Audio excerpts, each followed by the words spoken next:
হাসির রাজা, জ্ঞানের রাজা, রসিক রাজা।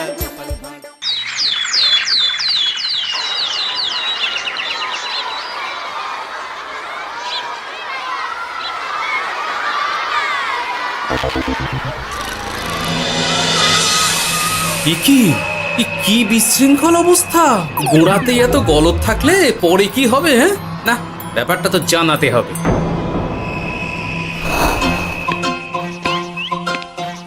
এই তো মহারাজের প্রিয় গোপালও চলে এসেছে।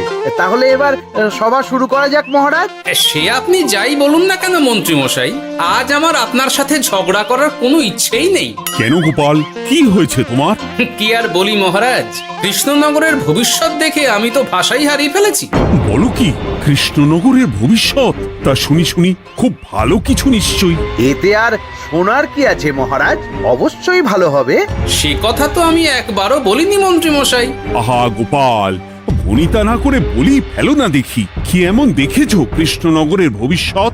তাহলে শুনুন, কৃষ্ণনগরের ভবিষ্যৎ ঘোর অন্ধকারে, মোটেই ভালো নয়। হ্যাঁ, বলো কি? কৃষ্ণনগরের ভবিষ্যৎ বলতে আমি ছোট ছোট ছেলে মেয়েদের কথাই বলছি। ওরাই তো আমাদের কৃষ্ণনগরের ভবিষ্যৎ। ঠিক কথা, কিন্তু তার সাথে অন্ধকারের কি সম্পর্ক? সম্পর্ক আছে মহারাজ। আজ সকালে রাজসভায় আসার পথে দেখি পাঠশালায় বাচ্চাদের পড়াশোনা বাদে সবই হচ্ছে। তাই এরকম চলতে থাকলে কি করে রাজ্যের ভালো হবে বলুন দেখি? না হওয়ারই বা কি আছে শুনি? পড়াশোনার সাথে রাজ্যের ভালো খারাপের কি আছে? সত্যি, মন্ত্রী হয়েও যে আপনি এসব কথা বলেন ভাবলেও অবাক লাগে। গোপাল, মুখ সামলে কথা বলো। আপনিও তাহলে আগে বুঝুন, তারপর কথা বলুন। আবার শুরু হয়ে গেলে তোমরা। ক্ষমা করবেন মহারাজ, কিন্তু আমি তো কিছু শুরু করিনি। মন্ত্রী মশাই তো না বুঝে কথা বলছেন। আপনি বলুন মহারাজ, বাচ্চারাই তো সমাজের ভবিষ্যৎ। হ্যাঁ, ওরা এখন যা শিখবে সেটাই তো পরে কাজে লাগাবে। ঠিক, শিক্ষার গুরুত্ব অনেক, তাকে এত অবহেলা করলে তো চলবে না। সেটাই তো মহারাজ, একে তো সকলে পাঠশালায় আসে না, তার উপর যে কয়জন আসে তাদের মধ্যেও কেউ খেলে বেড়ায়, কেউ ঘুরে বেড়ায়, এসব হয়। বুঝলাম, কিন্তু রাজপণ্ডিত কিছু বলে না। কি করে বলবেন মহারাজ? উনি তো নিজেই ঘুমে ঢুলতে থাকেন। কি? আমি কালই রাজপণ্ডিতের সাথে এই ব্যাপারে কথা বলবো। কিন্তু শুধু রাজপণ্ডিতের সাথে কথা বললেই হবে না মহারাজ, তার সাথে এমন কিছু করতে হবে যাতে ছেলেপুলেরা রোজ পাঠশালায় খুশি মনে এসে পড়াশোনা করে। তার জন্য কি করা যায় বলো তো? আর তোমার কাছে কি কোনো উপায় আছে? থাকলে তো আগেই বলে দিত, এত সময় ধরে অভিযোগ করে যেত নাকি? আচ্ছা, আপনার কাছে কি কোনো উপায় আছে মন্ত্রী মশাই? মানে এখন নেই, ভাবতে হবে। তাহলে একটু চুপ করে থাকুন। ছাড়ো না গোপাল, তুমি বলো। আমি বলছিলাম, ওই বাচ্চাদের পাঠশালার প্রতি আগ্রহ আনার জন্য যদি একবেলা ভাত, ডাল, দুধ, ডিম ইত্যাদি খাওয়ানো যায় তাহলে সেটা কার্যকর হবে বলে মনে হয়। অসম্ভব! রাজ্যের কত খরচ বেড়ে যাবে জানো? তুমি থামো তো মন্ত্রী, সব সময় খালি উল্টো কথা বলা। আমি একদম একমত গোপালের সাথে। কৃষ্ণনগরের উন্নতির জন্য আমি সব করতে রাজি।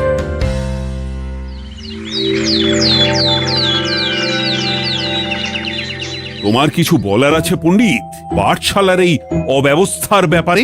আজ্ঞে মহারাজ, অনেক ভোরে উঠি তো, তাই একটু চোখ লেগে যায় আর কি। চোখ লাগারও আর সময় পেল না তোমার? পড়ানোর সময়ই চোখটা লাগতে হলো। যাই হোক, যা হওয়ার হয়ে গেছে, আর যেন এমন না হয় সেটা কিন্তু মাথায় রেখো। আজ্ঞে মহারাজ, কথা দিচ্ছি আর কোনোদিন পড়ানোর সময় ঘুমোবো না।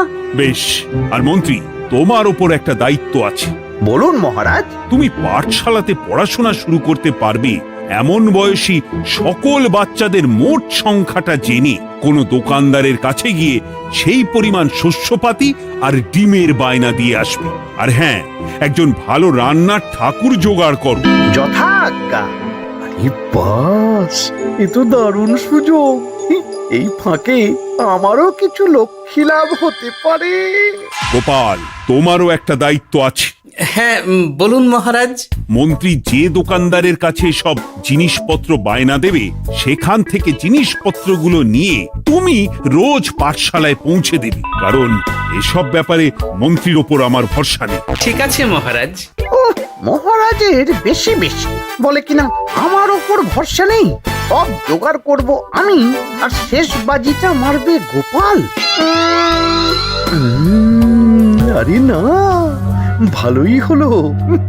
আমি যদি কিছু করিও তবু দোষ পড়বে গোপালেরই উপর। কি ব্যাপার, মন্ত্রী মশাই কিছু বললো না এটা শুনে? কি ভাবছে এত? ঠিকই বলেছেন মহারাজ, এসব কাজ গোপালই ভালো করতে পারবে। বাবা, ওভাবে কেন বলছো গোপাল? আমিও তো চাই কৃষ্ণনগরের ভালো হোক। বেশ, ভালো হলেই ভালো। শোনো ঠাকুর, তাহলে ওই কথাই রইলো, দেখো যেন কোনো ভুলচুক না হয়। ঠিকঠাক কাজ করলে ভালো বকশিস পাবে, কেমন? হ্যাঁ হুকুম, কোনো ভুল হবে না। পাথর ভেঙে এক বস্তা কাঁকর আমি তৈরি করেই এনেছি, আর অর্ধেক দুধে অর্ধেক জল মেশানো আর ডিম সরানো, এই তো সব হয়ে যাবে। হ্যাঁ, তবে দেখো গোপাল যেন এর টের না পায়। না না হুকুম, তু গোপাল কেন, কাকপক্ষীও টের পাবে না।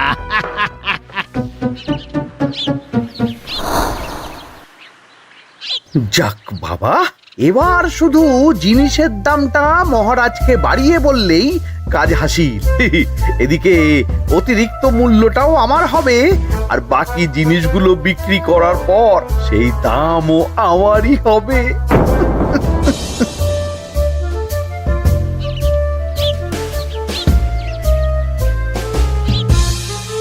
কই রে, কোথায় যাচ্ছিস সব তোরা? কাল থেকে অবশ্যই সব পাঠশালায় যাস, কিন্তু বন্ধুদেরও বলিস যেতে। ভাত, ডিম, দুধ আরো কত কি ভালো ভালো সব খাবার দেওয়া হবে রে। তাই ডিমও দেবে? হ্যাঁ রে, মহারাজ এই নতুন নিয়ম করেছেন। আমি নিজে গিয়ে জিনিসপত্র দিয়ে আসবো। কে মজা, আমি তো তাহলে রাত যাব পাঠশালা। আমিও যাব। বেশ দারুণ ব্যাপার হলো তো, এবার তো রোজ পাঠশালা যেতেই হবে। আচ্ছা বেশ, এবার চলি তাহলে।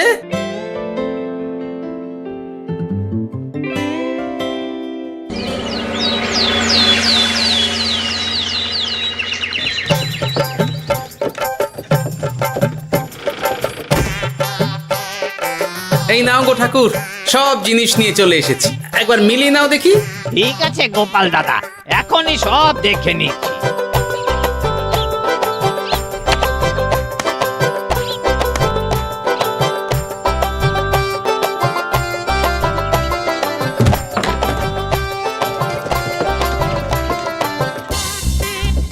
যাক বাবা, গোপাল দাদা গেছে, এবার মন্ত্রী মশাইয়ের কথা মতো সব করলেই কেল্লা ফতে।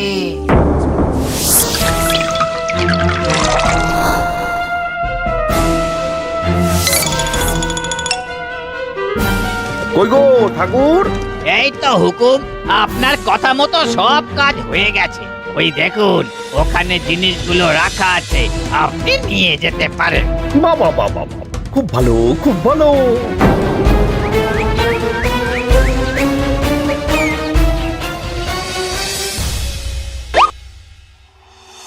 ও কি, অর্ধেক ডিম দিলে যে, বাকিটা কোথায়? কিসের বাকি? ডিমটা অমনি দেখতে। বললেই হলো, ডিম কখনো অর্ধেক হয়? বাকিটা কোথায় বলো, নইলে কিন্তু। আরে বাবা, তুমি ডিম খেতে খুব ভালোবাসো বুঝি? হ্যাঁ তো। তাহলে এটা জানো না যে অর্ধেক ডিমের দ্বিগুণ শক্তি হয়? সত্যি? হ্যাঁ, তা নয় তো কি মিথ্যে? ওই জন্যই তো আমি তোমাদের সকলকে অর্ধেক ডিম দিই। আরে বাস, এটা তো আমরা কেউই জানতাম না। ঠিক আছে, আমি আমার সকল বন্ধুকে এটা জানাবো। যাক বাবা, বিশ্বাস করলো তবে, নইলে আর একটু হলেই ধরা পড়ে যেতাম।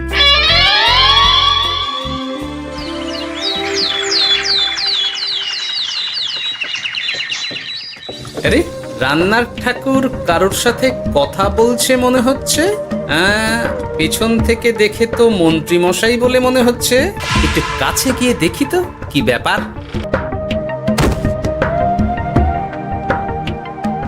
আরে গোপাল দাদা যে, তোমার কথাই ভাবছিলাম আর দেখো তুমি চলে এলে। হুম, তুমি কি নিশ্চিত যে তুমি আমার কথাই ভাবছিলে? আমি তো তোমাকে কারোর একজনের সাথে কথা বলতে দেখলাম। আবার মন্ত্রী মশাইকে দেখে ফেলেনি তো? কথাটা বেফাঁস হয়ে যাওয়ার আগে আমাকে কথা ঘোরাতে হবে। কি গো বলো, এত কি ভাবছো? ইয়ে, না না, এতে ভাবার আর কি আছে? কেউ না কারোর সাথে কথা বলিনি। আমি তো একাই ছিলাম। তুমি বোধহয় ভুল দেখেছো। হ্যাঁ, ভুলই হবে। কি ব্যাপার, ঠাকুর এভাবে বলছে কেন? তাহলে কি সত্যি ভুল দেখলাম নাকি অন্য কোনো ব্যাপার আছে? না, পরে দেখতে হচ্ছে। ঠিক আছে, এই আমি যাই গো। হ্যাঁ, অনেক কাজ আছে। না না না, ঠাকুর যতই বলুক না কেন কেউ ছিল না সেখানে, তবু মনটা কেমন যেন খটকা লাগছে। যাই হোক, মনে হওয়া নিয়ে তো আর কিছু করা যাবে না। এখন যাই কাজে। তা মন্ত্রী, পাঠশালায় রোজ ভালো মানের আনাজপাতি যাচ্ছে তো? আগে হ্যাঁ মহারাজ, আমি তো ভালো মানেরই সব চাল ডালের বায়না দিয়েছি। কথা মতো তো সেগুলোই পাঠানোর কথা। তবে বাকিটা গোপাল জানে। মানে গোপাল জানে মানে ঠিক কি বলতে চাইছেন আপনি মন্ত্রী মশাই? না মানে জিনিসগুলো সব নিয়ে তো তুমিই যাও, তাই আর কি। সেটাও করতে হচ্ছে, কারণ মহারাজ আপনার উপর ভরসা করতে পারেন না। গোপাল, ঠিক আছে, আমি বুঝতে পেরেছি। মন্ত্রী, সপ্তাহে সপ্তাহে জিনিসের দাম মিটিয়ে দিচ্ছ তো? হ্যাঁ, আগের সপ্তাহের দাম মিটিয়ে দিয়েছি, কিন্তু পরেরটা বাকি। আর মহারাজ, বলছিলাম কি, পরের মাস থেকে জিনিসের দাম একটু বাড়তে পারে। কি হলো? মন্ত্রী মশাইয়ের এই ব্যাপারটা কেমন যেন লাগলো না, চোখে চোখে রাখতেই হবে।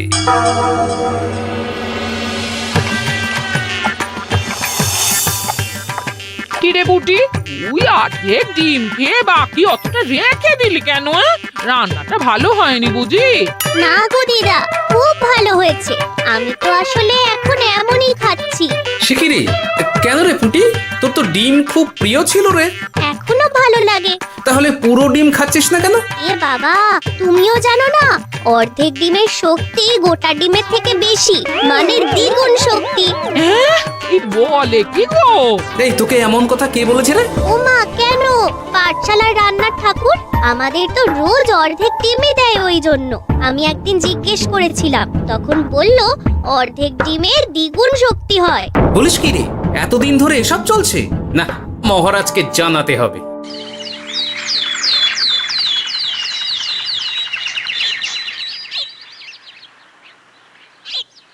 আরে গোপাল এত সকাল সকাল রাজবাড়ির দিকে যাচ্ছে কেন?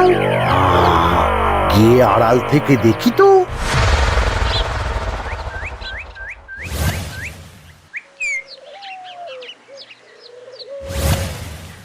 বলো গোপাল, কি হয়েছে?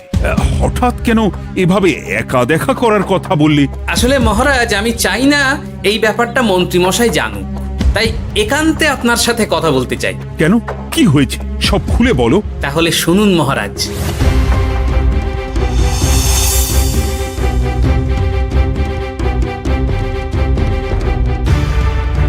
কি সাংঘাতিক ব্যাপার! আমি এখনই ওই রান্নার ঠাকুরকে কারাগারে বন্দি করার আদেশ দিচ্ছি। না মহারাজ, সেটা ভুলেও করতে যাবেন না। আমার এই পুরো ব্যাপারটাতেই সন্দেহ আছে। পুরো পরিকল্পনার পেছনে মনে হচ্ছে অন্য কেউ আছে মহারাজ।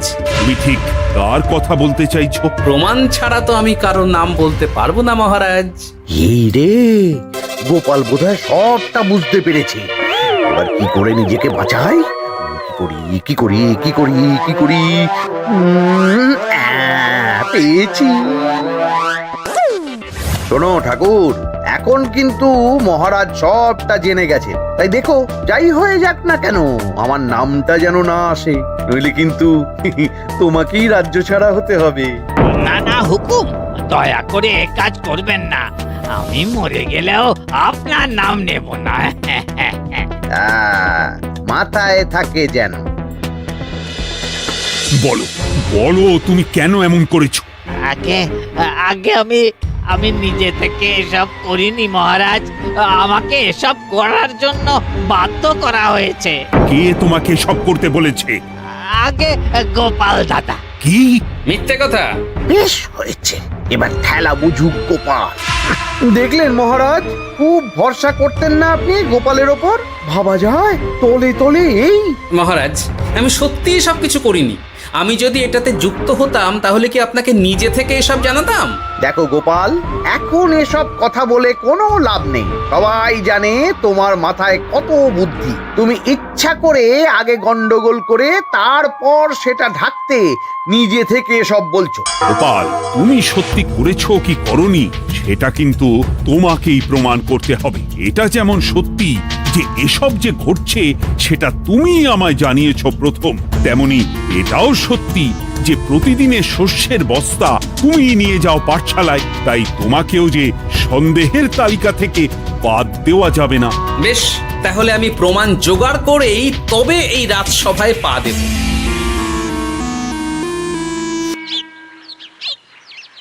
আজকের পরে আমি আরো নিশ্চিত যে এসবের পিছনে মন্ত্রীমশাই যুক্ত আছে।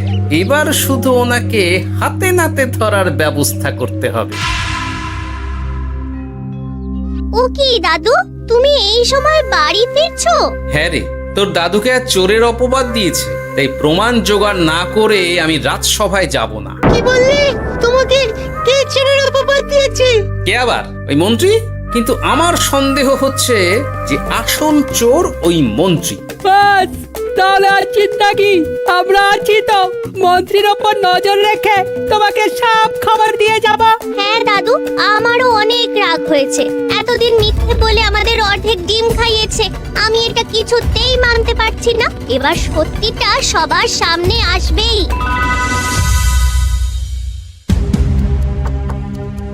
নাও নাও, আজকে চাল ডাল সব এই বস্তাতে আছে। এই নিন আজকের মূল্য। দেখো, অর্থটা কিন্তু বড় কথা নয়। তোমার যে রোজ বিক্রি বাট্টা বেড়ে গেছে, আর তার জন্যই তোমার তো আমাকে মিষ্টি খাওয়ানো উচিত। একদম, আমি কালই আপনাকে মিষ্টি খাওয়াবো, একদম পাকা কথা। তাহলে আজ চলি, কাল দেখা হবে। দেখলি মন্ত্রী মশাই কি বদমাইশ। চল এখনই গিয়ে গোপাল দাদুকে সব বলি।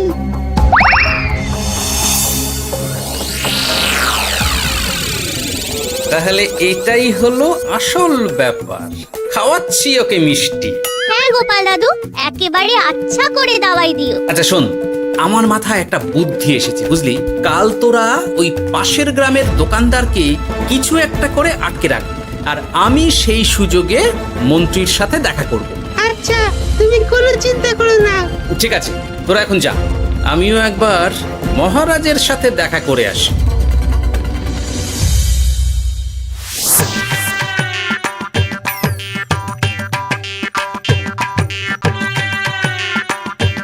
আসতে পারি মহারাজ? আরে গোপাল জি, এসো এসো। মহারাজ, কথা মতো আমি প্রমাণ জোগাড় করে ফেলেছি, কিন্তু সেটা দেখার জন্য আপনাকে কাল আমার সাথে একটা জায়গায় যেতে হবে। বেশ, আমি যাবো।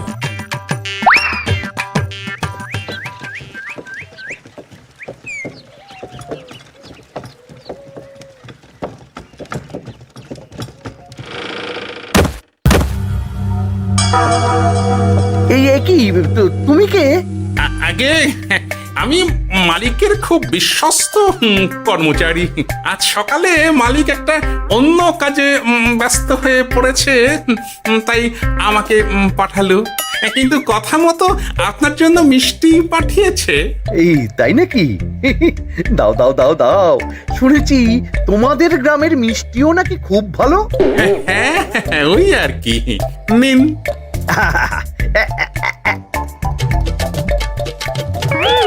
এই, ওরে বাবারে, ওরে বাবারে, মরে গেলাম রে, বাঁচাও। কেমন চলে গেল, লাগছে চলে গেল। মন্ত্রী মশাই? গোপাল তুমি, তোমায় আমি ছাড়বো না। এই যে গোপাল দাদু, আসল দোকানদার। কি, আসল দোকানদার? এই রে, এবার কি হবে? তোমার কি আর কিছু বলার আছে মন্ত্রী? তোমার সব কর্মকাণ্ড আমাদের কাছে ফাঁস হয়ে গেছে। তোমার সাহস কি করে হয় কৃষ্ণনগরের ভবিষ্যতের সাথে এমন করার? ক্ষমা করে দিন মহারাজ, আর হবে না, ক্ষমা করে দিন। না না না না, শাস্তি তো তোমাকে পেতেই হবে। সেপাই, আজ থেকে মন্ত্রীকে রোজ সকালে 100 বার বেতের বাড়ি ও অর্ধেক খাবার দেওয়া হবে। অর্ধেক খাবার? কেন জানেন না? অর্ধেক খেলে দ্বিগুণ শক্তি বাড়ে। ওরে বাবা গো, আমার আমার আমার মাথা ঘুরছে।